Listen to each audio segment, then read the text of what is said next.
से कोई ढंग की वीडियो नहीं मिली जो वायरल हो सके। जब मैंने बिल्ली की मरते हुए वीडियो बनाई थी वो बहुत वायरल हुई थी। अब न जाने कब कोई मरेगा और हम वीडियो बनाएंगे। कालू, जिस वीडियो में कबूतर के घर को आग लगी थी वो वीडियो भी अच्छी चल रही है। वो बैठे ऐसे बातें कर रहे थे। उन्हें नहीं पता था कि जिस पेड़ पर वो बैठे हुए हैं उसकी जड़ें बहुत कमजोर हैं। और फिर अचानक वो पेड़ गिर जाता है। कौवा और कौवी तो थोड़ा दूर गिरते हैं, मगर बेचारा वो छोटा कीकी बड़े पेड़ के नीचे दब जाता है। बचाओ बचाओ, कोई मुझे बचाओ। छोटा कीकी ऐसे मदद की गुहार लगाता है। कालू कालू, जल्दी से वीडियो बनाओ, अच्छी वीडियो मिल गई है। फिर कालू कौवा और गोरी कौवी कबूतर के बच्चे की वीडियो बनाने लग जाते हैं। उन्हें देखकर कुछ और पक्षी भी वहाँ आते हैं, मगर उस छोटे कीकी को पेड़ से निकालने की बजाय वो सब अपनी अपनी वीडियो बनाने में मगन हो जाते हैं। कुछ पक्षी तो रोते हुए उस कबूतर के बच्चे के साथ अपनी सेल्फियां भी ले रहे थे। 1 घंटे के बाद आवारा उल्लू उड़ता हुआ वहां आता है। शायद उसके पास कैमरे वाला मोबाइल नहीं था। अगर होता तो वो भी वीडियो बना लेता। इसलिए आवारा उल्लू कबूतर को बताने चला जाता है।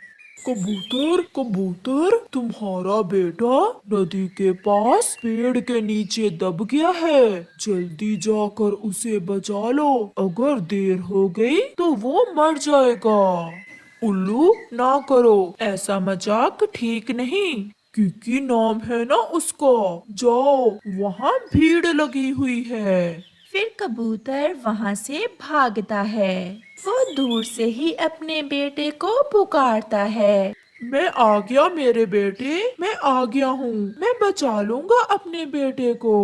कबूतर पेड़ की डाल को अपनी चोंच से पकड़कर जोर लगाता है। कालू, यहाँ यहाँ आकर बनाओ। यहाँ से कबूतर और इसका बेटा दोनों वीडियो में आ रहे हैं। अब तो सीन में और भी जान पड़ गई है। छमछम अंकल भी अपनी ऐनक लगाए वीडियो बनाने में मसरूफ था। बहुत मुश्किल से कबूतर डाल को हटाता है और अपने बेटे को उस पेड़ के नीचे से निकालता है। अगर आज मेरा बेटा इस पेड़ के नीचे था तो कल आप में से भी किसी का हो सकता है। मेरे बेटे की मदद करने की बजाय सब वीडियो बना रहे हैं। अपनी जबान संभाल कर बात कर, ओए कबूतर। हमने कौन सा पकड़ कर तेरे बेटे को पेड़ के नीचे दबाया है। चल गोरी, जाकर अभी वीडियो को एडिट भी करना है। फिर गोरी और कालू वहाँ से चले जाते हैं और बाकी सब पक्षी भी अपनी अपनी राह लेते हैं। छमछम अंकल का चश्मा गिर जाता है और उसे कुछ दिखाई नहीं दे रहा था। कबूतर आगे बढ़कर उसका चश्मा उठाकर उसे देता है। पापा, छमछम अंकल भी मेरी वीडियो बना रहा था। मैंने इन्हें बहुत आवाजें दी, मगर ये कौवों से आगे बढ़कर मेरी वीडियो बनाए जा रहा था। ये सुनकर छमछम अंकल थोड़ा सा शर्मिंदा तो होता है, इसलिए कुछ बोले बिना वहाँ से भाग जाता है। कबूतर और उसका बेटा भी घर चले जाते हैं।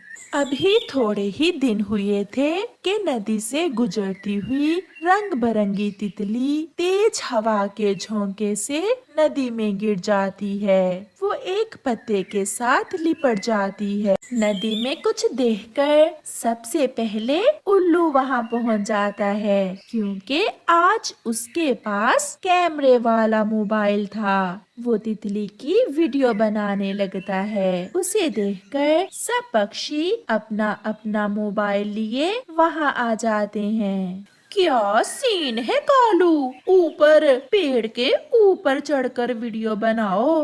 और तुम यहाँ से तितली को अपने पंख हिलाते हुए कैप्चर करो। मेरे पंख गीले हो गए हैं, मुझे पानी से बाहर निकालो। मैं कोई तमाशा नहीं हूँ, मत करें ऐसा, मेरी मदद करें, मैं मर जाऊंगी, मुझे पानी से बाहर निकालें। मगर कोई भी छोटी सी नाजुक तितली की बात पर ध्यान नहीं देता। पानी के तेज बहाव से वो पत्ता तितली से छूट जाता है और वो तितली गहरे पानी में डूब जाती है। सब पक्षियों की वीडियो तो बन जाती है, मगर वो तितली अपनी जान गंवा देती है। एक आंसू भी किसी पक्षी की आंख में नहीं था, बल्कि वो एक दूसरे को अपनी बनाई हुई वीडियो दिखा रहे थे। इससे पहले कोई छमछम अंकल से उसकी उम्र का सवाल करता, वो तितली के डूबने के साथ ही वहाँ से चला जाता है। चिड़िया और कबूतर भी वहाँ आते हैं। मर गई डूबकर वो तितली, किसी ने उसे नहीं बचाया। चिड़िया, हम अकेले नहीं, वो देखें छमछम अंकल बूढ़ा हो गया है, मगर वो भी वीडियो बना रहा है। वो चला गया है, अभी अभी गया है। ऐसे उस जंगल के पक्षी इतने बेहिस हो गए थे कि वो किसी की भी मदद नहीं करते थे, बल्कि जब भी कोई मुसीबत में होता तो उसकी वीडियो बनाने लगते। फिर एक दिन पहाड़ की चोटी पर कालू कौवे का बेटा जग्गू अपना मोबाइल लिए बैठा था। वो ऊंची चोटी से अपनी सेल्फी लेना चाहता था। वो बड़े पत्थर पर अपना मोबाइल रखता है और बहुत मुश्किल से उस पत्थर के ऊपर चढ़ जाता है। वो सेल्फी तो बना लेता है, मगर पीछे से एक छोटा पत्थर सिरकता हुआ सीधा आकर जग्गू के सर में लगता है और वो गिर जाता है। खून बह रहा था और वो रो रहा था। फिर क्या था, जो पक्षी वहाँ आसपास के थे अपने अपने मोबाइल और कैमरे लेकर आ जाते हैं। सब वीडियो बनाने लगते हैं।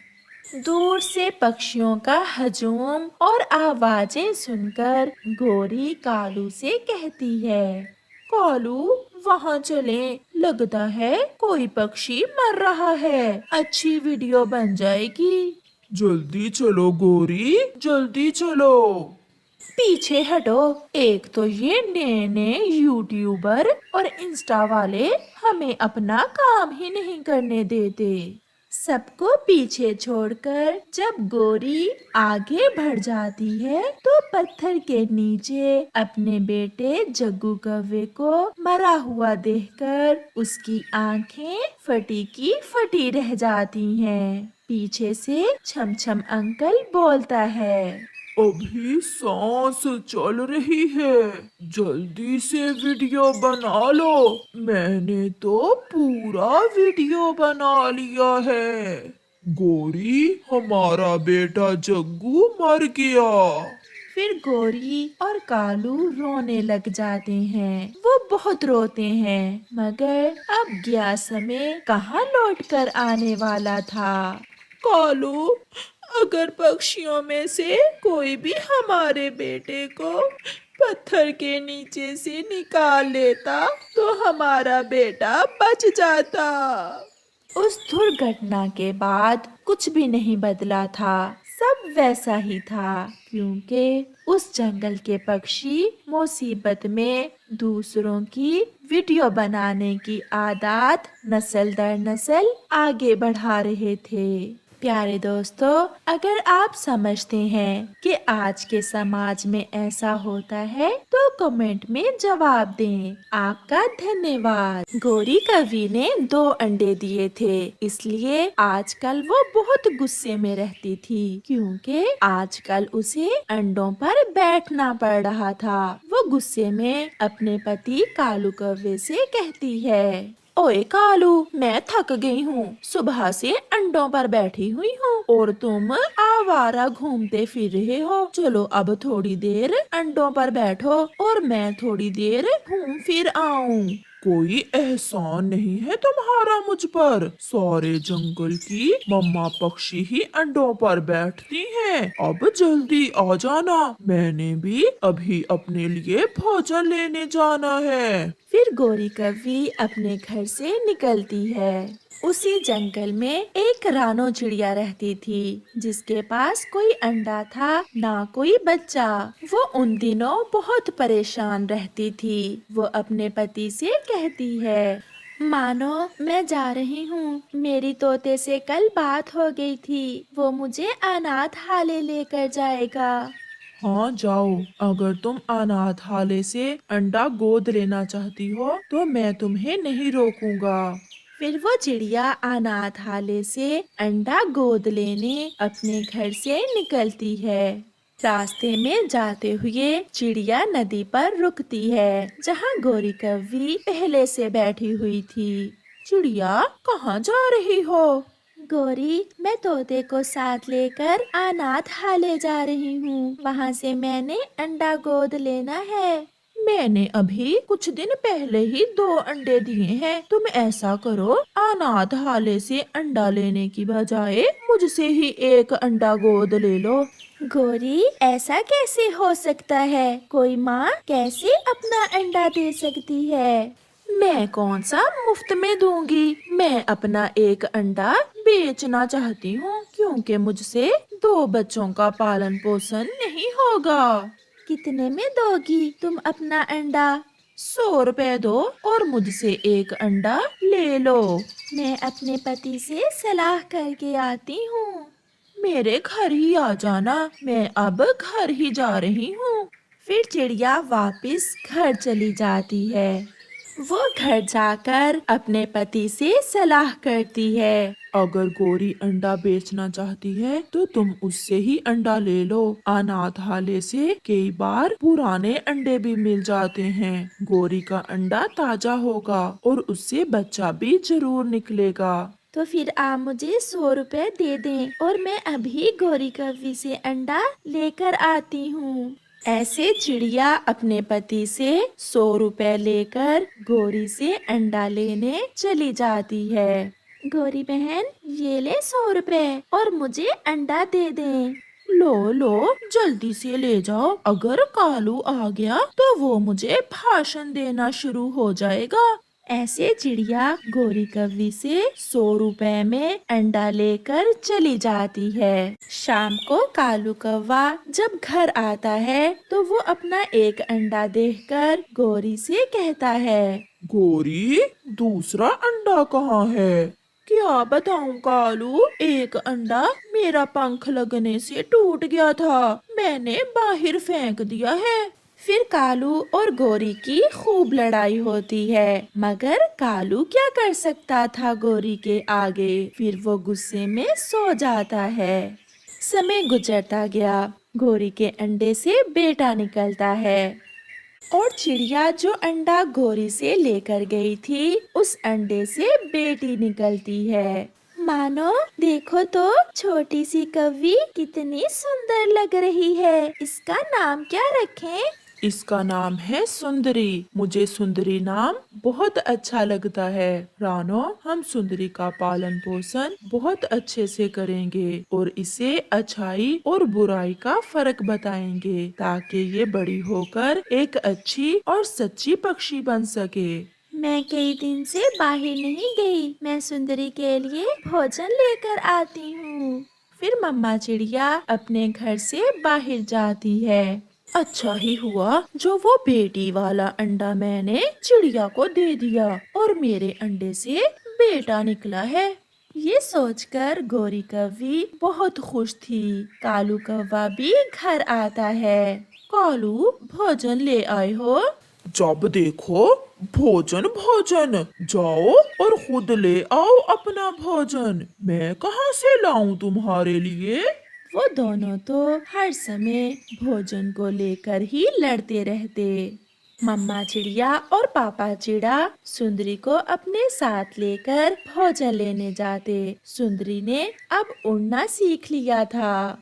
मम्मा, मेरा रंग काला क्यों है? मुझे काला रंग बहुत अच्छा लगता है, इसलिए मैंने अपनी बेटी का रंग काला ही ले लिया जब भगवान बच्चों को रंग दे रहा था। बेटी, आप यहाँ बैठो, मैं और आपके पापा आपके लिए मीठा फल लेकर आते हैं। मम्मा और पापा अपनी बेटी के लिए फल लेने चले जाते हैं। वहाँ गोरी कौवी अपने बेटे के साथ आ जाती है। ये कौवी तो बिल्कुल मेरे जैसी है, लग रहा है ये मेरी बेटी ही है। आंटी, देखें तो आपका और मेरा रंग कितना मिलता जुलता है। हाँ, क्योंकि मैं एक कौवी हूँ और आप भी कौवी हो। नहीं नहीं, मैं तो चिड़िया की बेटी हूँ। ये आपके साथ कौन है? उस छोटी कौवी की बातें सुनकर और उसे देखकर गोरी कौवी को उस पर बहुत प्यार आता है। मेरी बेटी तो बहुत सुंदर है, क्यों ना मैं चिड़िया को 100 रुपए वापस करके अपनी बेटी उससे वापस ले लूं। आंटी, क्या आप इसी जंगल में रहती हैं? हाँ बेटी, मैं आपसे मिलने ही आई थी। बेटी, आप मेरी बेटी हो। मेरा अंडा कहीं गिर गया था और उस चिड़िया ने वो अंडा उठा लिया और उसी अंडे में से आप निकली हो। नहीं आंटी, ऐसा कैसे हो सकता है? मेरी मम्मा तो रानो चिड़िया है। नहीं बेटी, आप किसी से पूछ लो, आप एक कौवी हो। अगर मेरा विश्वास नहीं है तो आप अपनी मम्मा से ही पूछ लेना। फिर गोरी कौवी वहाँ से चली जाती है। मम्मा और पापा चिड़िया भी वापस आ जाते हैं। चलो बेटा, मैं अपनी बेटी के लिए मीठे मीठे केले लेकर आई हूँ। चलो घर जाकर केले खाते हैं। घर जाकर सुंदरी अपनी मम्मा से कहती है, मम्मा, मुझे नदी पर एक कौवी मिली थी। वो मुझे कह रही थी कि मैं उसकी बेटी हूँ। क्या ये सच है? ये सुनकर मम्मा चिड़िया डर जाती है। हाँ बेटी, ये बात ठीक है, हम आपसे कुछ छुपाना नहीं चाहते। गोरी कौवी ने अपना अंडा आपकी मम्मा को 100 रुपए में बेच दिया था। और मेरे पास कोई बच्चा नहीं था, इसलिए मैंने वो अंडा ले लिया। मगर बेटी, मैं आपसे बहुत प्यार करती हूँ। मुझे छोड़कर ना जाना बेटी, मैं मर जाऊंगी। अभी ये बात ही हो रही थी कि गोरी कौवी हाथ में 100 रुपए लिए कबूतर को साथ लेकर आ जाती है। चिड़िया, लंबी बात ना करना मुझसे। ये लो अपना 100 रुपए और मेरी बेटी मुझे वापस कर दो। चिड़िया, क्या जो गोरी कह रही है वो सच है? क्या ये गोरी की बेटी है? हाँ कबूतर भैया, मगर गोरी ने अपना अंडा मुझे 100 रुपए में बेचा था। मैंने बहुत रक्षा की है अंडे की और अब मुझे बहुत प्यार है अपनी बेटी से। मैं अपनी बेटी किसी को नहीं दूंगी। तो ये लो अपना 100 रुपए, मैं कौन सा मुकर रही हूँ। चिड़िया बहन, जिसकी संतान होती है उसी की रहती है। गोरी अब अपनी बेटी को वापस लेने आई है। हम अपनी बेटी किसी को नहीं दे सकते। ऐसा कहते हुए पापा चिड़िया भी रोने लग जाता है। चलो बेटी, चलो अपनी मम्मा के साथ चलो। मेरी मम्मा नहीं हो सकती, जिसने उस समय मुझे बेच दिया जब मैं अंडे में थी और कीमत 100 रुपए ली। अब आप क्या करेंगी? क्या मुझे फिर से 500 में बेचेंगी? आप यहाँ से जाएं, मैं आपकी बेटी नहीं हूँ और ना ही आप मेरी मम्मा हैं। मैं जहाँ हूँ मैं बहुत खुश हूँ। ये सुनकर मम्मा चिड़िया सुंदरी को अपने सीने से लगा लेती है और गोरी कौवी शर्मिंदा होकर वहाँ से चली जाती है।